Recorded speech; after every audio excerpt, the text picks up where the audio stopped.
Ito rin kasi naging tanong ko like, ano bang gagawin ko? Magdadala ba ako ng pera paalis? Or better, wag?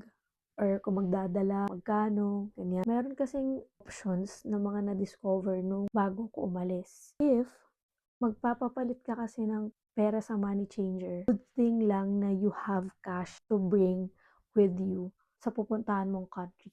Kasi example, dito sa New Zealand kasi usually hindi na talaga halos kailangan ng money. I mean ng cash.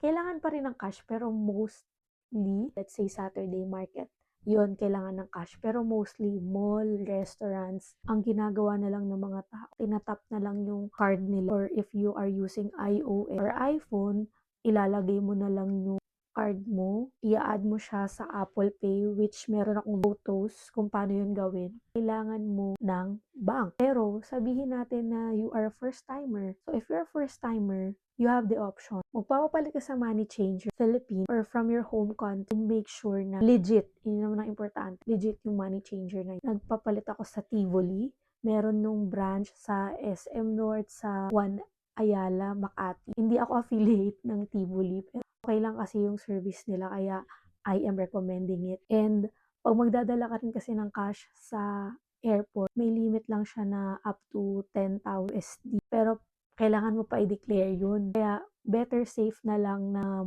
huwag kang lumagpas sa that kind of amount. Kailangan mong dalhin sa airport para hindi mo na i-declare. So pagka sa New Zealand ka mag-travel, pwede ka naman magdala ng up to 10,000 NCD or more. However, you would need to declare it. Better safe, huwag ka na lang magdala ng ganong kalaking pera na cash. Hahatiin mo. Meron kang cash at meron ka din dito ilalagay sa Wise card mo. Put in the comment section what I call this referral code ko. Alam nyo, itong Wise, pinasimple na talaga yung buhay ko. Kasi, di ba nagpapalit ako sa money changer.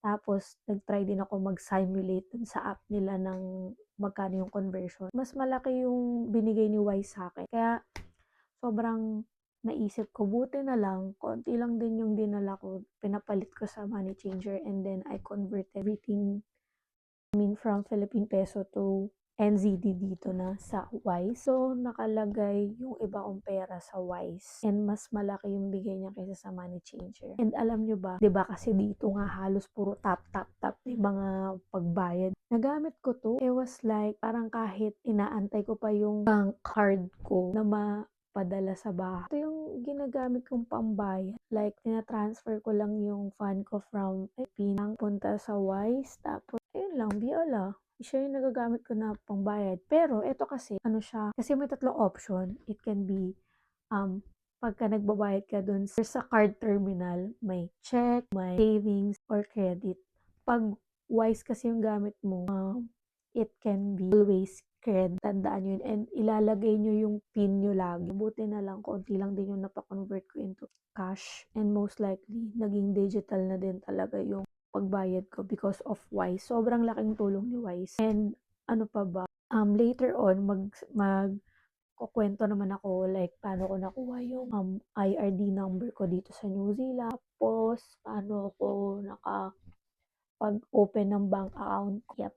So, that's it for today. I hope you learned something and you got something. And bye!